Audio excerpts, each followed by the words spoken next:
Bonjour chers amis, et vous frères et sœurs chrétiens, que le Seigneur vous bénisse en cette matinée de Pâques et que nous puissions ensemble vivre quelque chose de fort en nous souvenant que le Seigneur est ressuscité. D'ailleurs, dans certains pays de l'Est, le jour de Pâques, quand on vient au culte, on se salue non pas en disant bonjour, mais on se salue par ces mots « Il est ressuscité ». Et celui qui est interpellé répond « Il est réellement ressuscité ». Mais avant de parler de celui qui est ressuscité, j'aimerais faire un petit tour d'horizon avec la signification du mot Pâques. Que signifie le mot Pâques?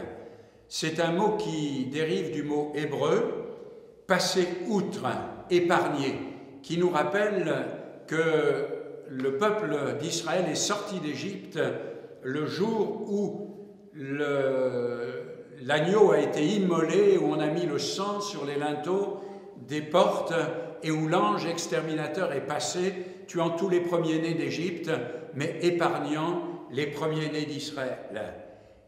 Cette fête de Pâques était la première des trois fêtes solennelles en Israël. J'aimerais, en parlant de Pâques, vous donner le message d'aujourd'hui en 4 points. Le premier point, que signifie Pâques pour nous aujourd'hui? Ou plus exactement, que signifie Pâques pour la majorité de nos contemporains? La majorité de nos contemporains, quand ils parlent de Pâques, ils parlent d'abord des vacances. Les vacances de printemps, c'est les premières vacances de l'année. C'est aussi le début d'une grande partie des manifestations sportives. On pourrait dire aussi que Pâques signifie pour nos contemporains la fête avec les œufs en chocolat, avec le lapin, avec les cloches et que sais-je encore. C'est la fête des chocolatiers la plus importante pour eux de l'année. C'est là qu'ils font leur chiffre d'affaires. Et on pourrait dire que pour la majorité de nos contemporains, cette fête est une fête où on ne se pose pas de questions. C'est une fête dans une insouciance totale, une euphorie générale. Quand tout d'un coup, en cette année 2020, éclate comme un coup de tonnerre, interdiction de sortir, interdiction de partir en vacances. Les commerces doivent rester fermés. Tout est remis en question. Tout s'arrête brutalement. Industrie à l'arrêt, avions restent au sol, 6 millions de chômeurs partiels, voilà la réalité des milliers de morts. L'insouciance avec laquelle le monde vivait devient d'un seul coup angoisse. Et à ce moment-là, la science démontre ses limites. Tout ce que le monde a construit vacille sur ses bases.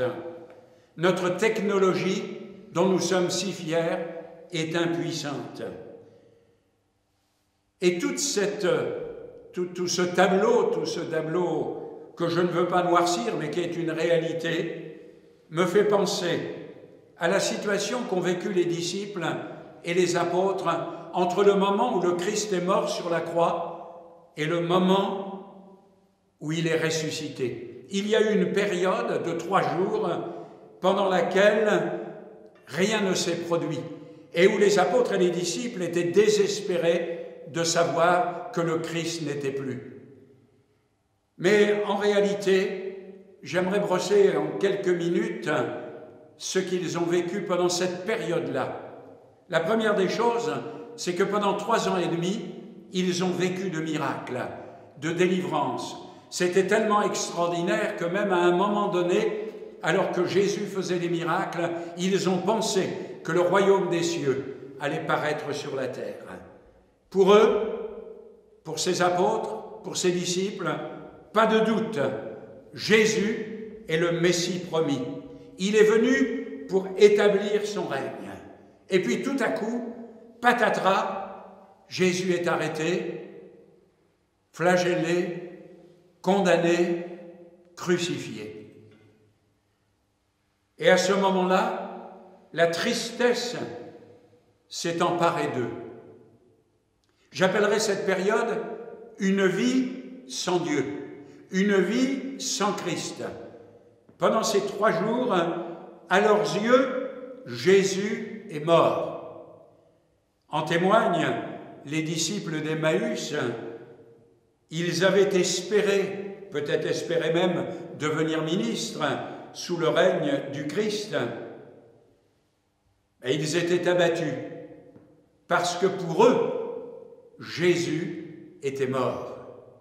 En fait, c'est ce qu'ils croyaient.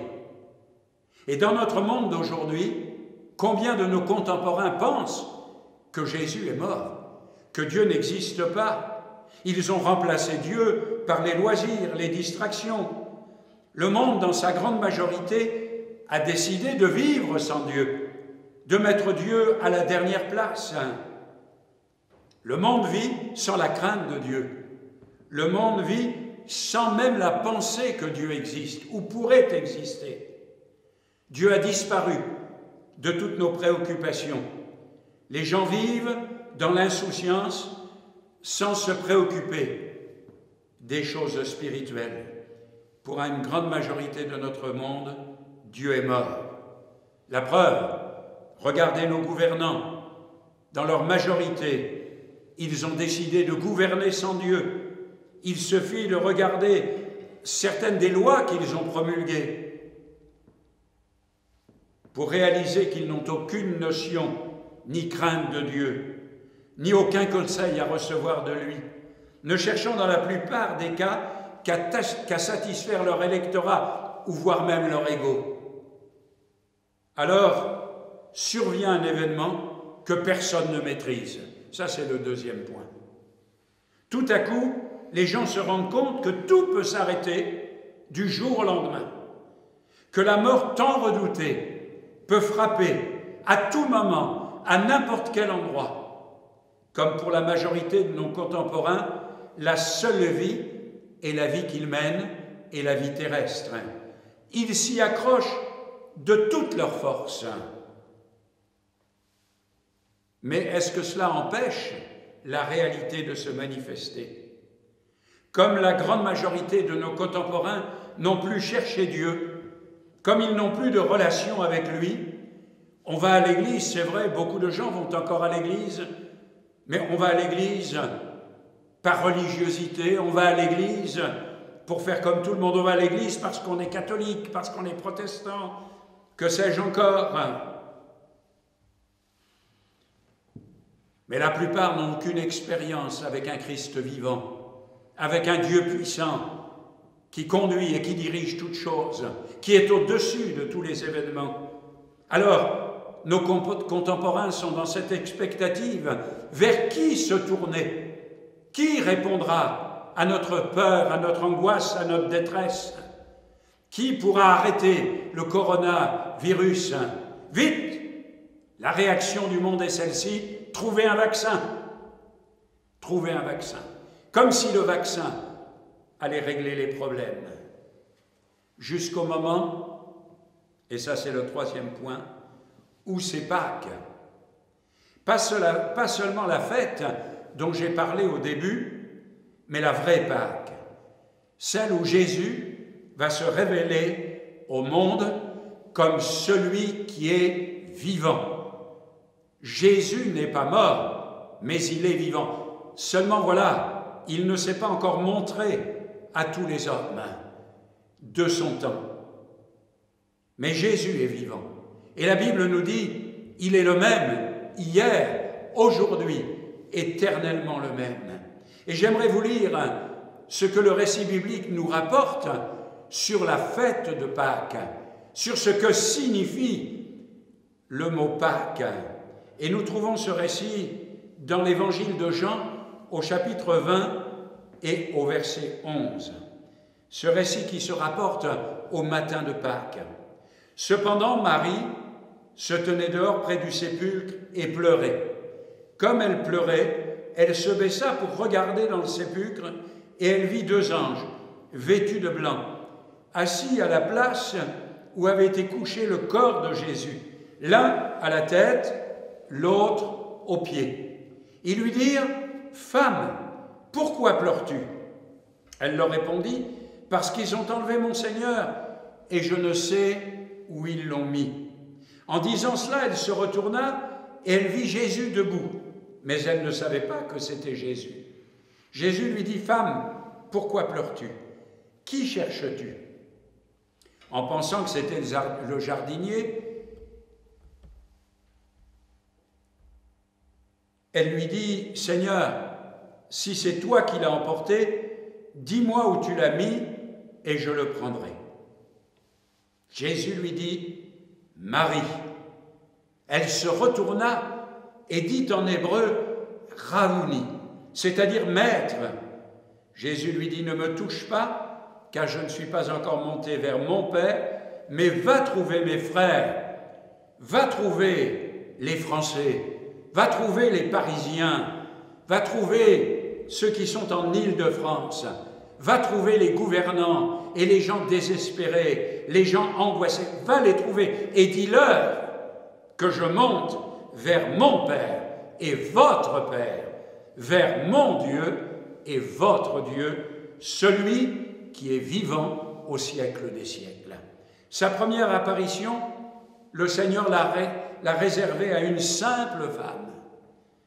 Cela vous étonne peut-être, mais c'est à des gens simples que Jésus veut révéler qu'il est vivant.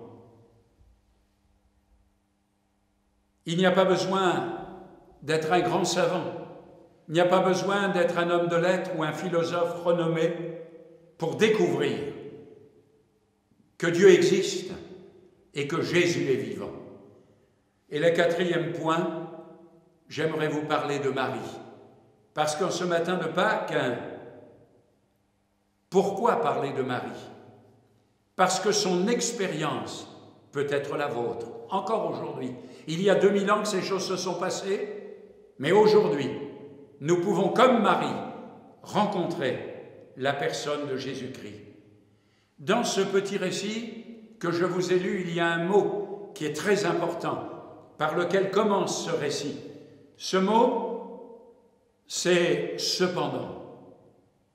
Cependant, Marie. Les apôtres sont venus constater que le tombeau est vide. Ils ont réalisé que le Christ n'était plus, la dépouille du Christ n'était plus dans son tombeau. Mais ils sont repartis. Personne ne se trouve dans le jardin au moment où Marie est restée là. Pourquoi Marie est-elle restée là? Pourquoi y a-t-il ce petit adverbe « cependant » ? Tout simplement parce qu'elle ne se résout pas à croire que Dieu n'existe pas, que Jésus est mort. Elle n'accepte pas cette situation. Faites-vous partie de ceux qui croient que Dieu est mort? Faites-vous partie de ceux qui pensent que Jésus est un mythe? De ceux qui veulent croire qu'il y aura un jour une véritable justice? Marie se dit ceci: sans Jésus, quel sens a ma vie? Elle avait vécu pendant des années avec lui. Elle savait qui il était. Elle savait ce qu'il lui apportait. Elle savait de quelle manière elle pouvait compter sur lui. Lui demander avis, lui demander conseil. Combien de fois n'avait-elle pas parlé avec lui? Elle savait qui était Jésus. Et pour elle, sans Jésus, sa vie n'avait plus de sens. Face à cette situation présente, face au Covid-19, vous êtes-vous posé cette question: quel sens a ma vie? Quel sens a ma vie? Ce pourquoi je vis a-t-il de la valeur? A-t-il de l'importance? Marie va se baisser pour regarder dans le sépulcre. J'ai beaucoup aimé cette phrase où Marie va se baisser. Bien sûr, elle n'arrive pas à croire qu'il n'est pas là. Alors, vous savez comment ça fait quand on cherche un objet, quand on cherche quelque chose? Souvent, ça nous est arrivé. Alors on dit, je l'avais posé là. puis il n'y est plus. Alors on revient en contrôle quand même, on regarde, parce que on veut croire qu'on se trompe, et Marie va se baisser pour regarder dans le tombeau. Elle constate bien sûr qu'il n'y a rien dans ce tombeau. Elle veut se convaincre que son Jésus ne s'est pas évaporé, n'a pas disparu, comme par miracle. Mais voilà ce que Marie ne sait pas, c'est qu'elle cherche à la mauvaise place. Vous savez, Jésus n'est plus dans le sépulcre. Il est sorti du tombeau parce qu'il est vivant. Dieu l'a ressuscité d'entre les morts. Regardez, dans notre monde présent, Mahomet a son sépulcre à la Mecque. Confucius, ce grand philosophe, a son sépulcre. Bouddha lui-même a son sépulcre. Jean-Paul II, ce pape qu'on a canonisé, a son sépulcre. Sainte Thérèse de Lisieux a son sépulcre. Bernadette Soubirous a son sépulcre. Mais le tombeau de Jésus est vide. D'ailleurs, le tombeau que l'on visite à Jérusalem, c'est simplement pour nous montrer comment étaient les tombeaux de l'époque. On pense que c'est celui-ci, mais peu importe, le tombeau n'a pas de valeur puisqu'il n'y a personne dedans. Pour trouver Jésus, il faut chercher au bon endroit et d'une bonne manière. On ne peut pas se contenter de phrases toutes faites, comme dans les slogans. S'il y avait un Dieu, comment est-il possible que le Christ soit le Fils de Dieu? Comment est-il possible qu'il soit ressuscité? Pour rencontrer Jésus, il faut chercher au bon endroit. Et le bon endroit pour le rencontrer, c'est d'abord dans la Bible. Lisez la Bible, lisez la parole de Dieu. Comment le rencontrer? C'est dans la prière. Comment le rencontrer? C'est en réclamant de sa part qu'il se manifeste à votre vie. Mais pour rencontrer Jésus, il ne faut pas s'élever, il faut s'abaisser. Comme Marie, il faut s'abaisser pour essayer de le voir, pour s'abaisser, pour savoir, pour connaître. La Bible nous dit que Dieu résiste aux orgueilleux, mais qu'il fait grâce à ceux qui sont humbles. Et si vous êtes assez humble pour vous abaisser à dire « Seigneur, je suis un misérable pécheur, mais j'ai besoin de ta grâce, j'ai besoin de ton secours, j'ai besoin de ta vie, je ne suis pas un bon chrétien. Ma vie chrétienne, qu'est-ce qu'elle est? À quoi elle ressemble? Qu'est-ce qu'elle donne? Seigneur, pardonne-moi. Pardonne-moi parce que je ne vis pas ce que je devrais vivre. Je ne suis pas ce que je devrais être. Aide-moi. » Et puis Marie va voir deux anges. Je ne sais pas si vous avez déjà vu des anges. Quand vous me voyez, peut-être voyez un ange, j'en sais rien. Mais elle va voir deux anges. Je m'imagine que si aujourd'hui quelqu'un d'entre nous, de vous qui m'écoutez, on avait l'apparition de deux anges, on écrirait au moins un livre. Mais elle, les deux anges ne la troublent pas.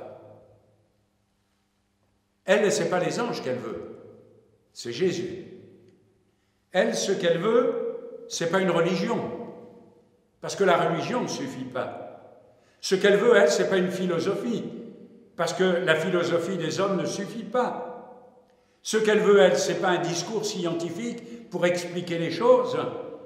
Non, parce qu'elle sait que les discours scientifiques ne suffisent pas. Ce qu'elle veut, elle, c'est Jésus. Et moi, en ce matin de Pâques, celui que je veux dans ma vie, c'est Jésus. Celui en qui j'ai confiance, avec qui je veux vivre, avec qui je veux marcher, c'est Jésus et rien d'autre. La religion, c'est comme un costume. Je peux changer de costume, je serai toujours le même homme.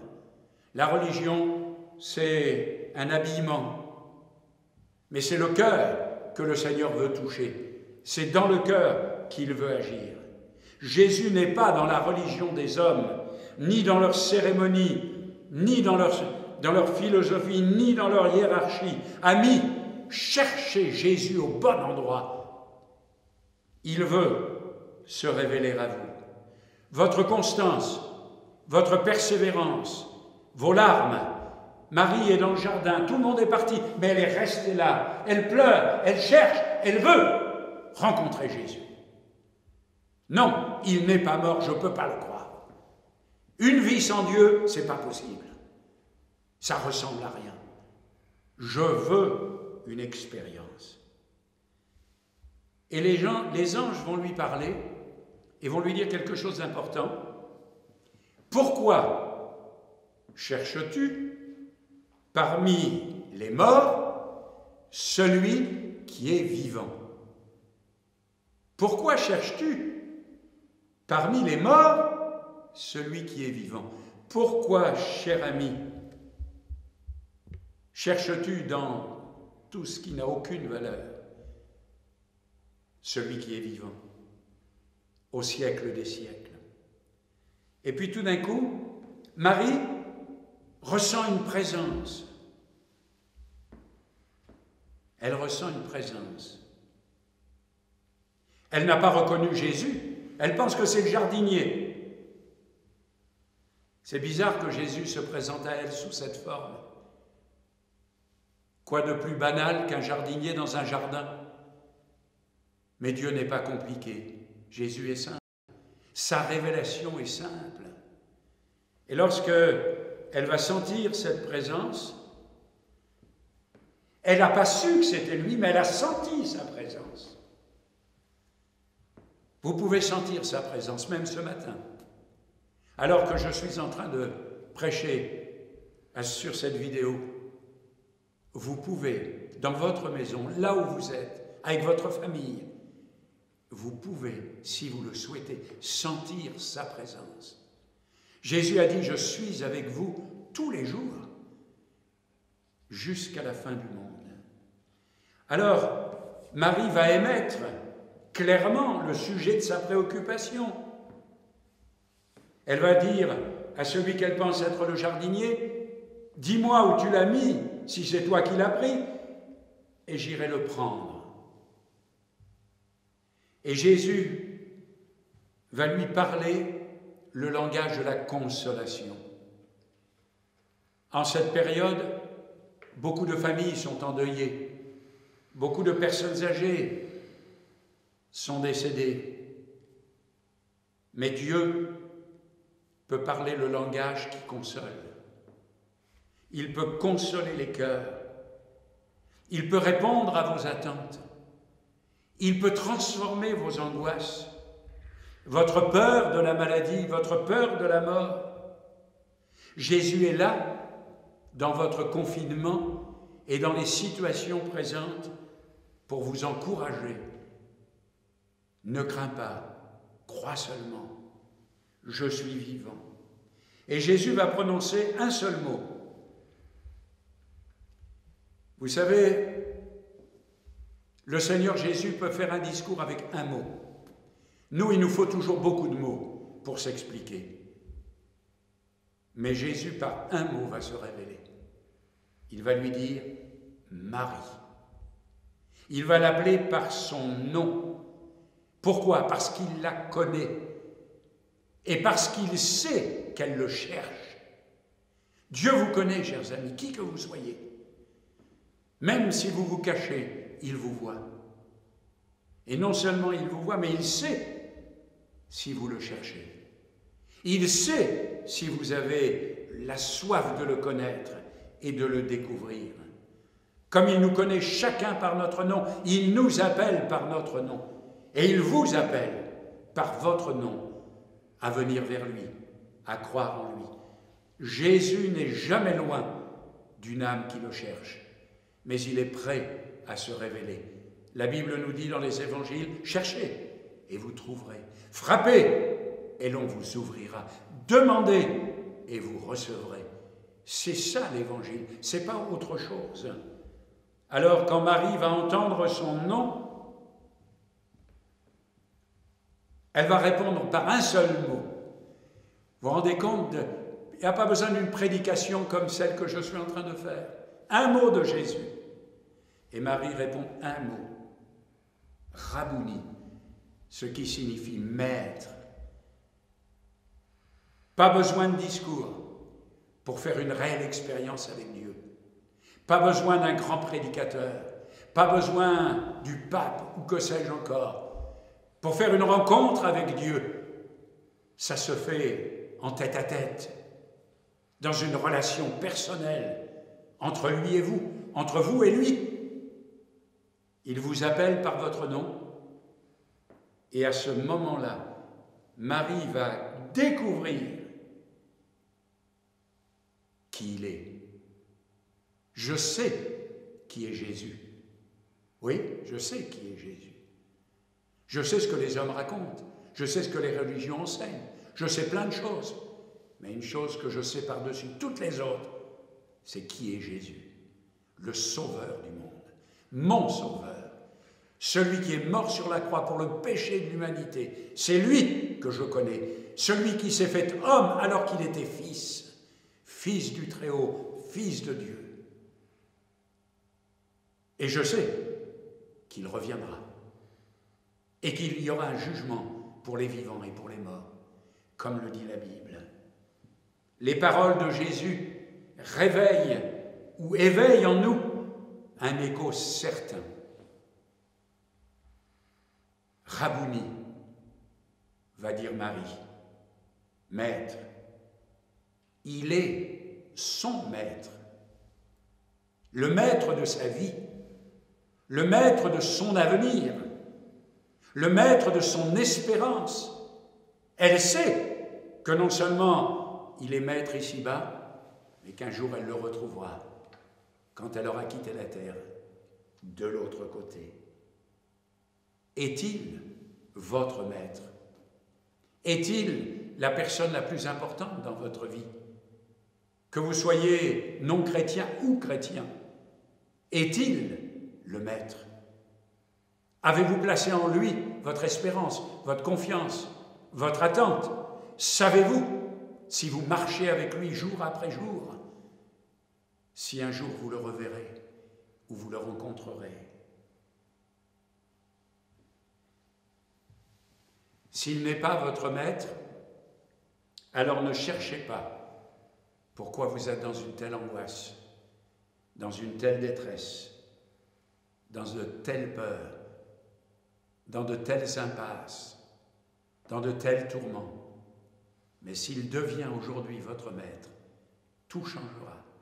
La paix descendra dans votre cœur, l'angoisse disparaîtra, la paix s'installera, la grâce de Dieu se manifestera et vous saurez qu'il est avec vous, pas seulement dans le jardin, pas seulement à la porte du tombeau, mais qu'il est avec vous tous les jours, comme il l'a promis, jusqu'à son glorieux retour. Voilà ce qu'est Pâques. Pâques, c'est pas les chocolats. Pâques, c'est pas les vacances. Pâques, c'est pas un monde sans Dieu. Pâques, c'est une révélation d'un amour incommensurable, d'un Dieu qui ne voulait pas laisser le monde se perdre et qui voulait sauver les hommes malgré eux. Que Dieu vous bénisse. Amen. Je vous invite à prier maintenant. Bien-aimé Seigneur et Sauveur, je réclame l'onction de ton esprit sur ces moments. Seigneur, c'est de tout mon cœur que j'ai annoncé ta parole. Ce n'est pas la parole d'un homme, mais c'est la parole de Dieu. Ce n'est pas les élucubrations d'une religion ou d'une philosophie quelconque, mais c'est l'annonce de l'Évangile, cette bonne nouvelle du royaume des cieux. Et Seigneur, que ces gens qui ont écouté maintenant puissent être touchés, comme Marie a été touchée par ta présence, et qu'ils puissent réaliser que sans maître, sans conducteur, sans chef, il n'y aura pas d'avenir correct. Seigneur, touche chacun là où ils sont, fais-leur du bien, console les cœurs affligés, donne à ceux qui sont dans le désespoir un espoir nouveau, garde ceux qui craignent pour leur vie, préserve-les, garde-les, conduis-les. Seigneur, nous remettons toutes choses entre tes mains maintenant, et que cette fête de Pâques ne soit pas une fête uniquement matérielle, financière ou que sais-je, mais que cette fête de Pâques soit pour vous l'occasion de découvrir un Sauveur parfait qui vous aime et qui veut votre salut. À lui et à lui seul soit toute la gloire. Amen.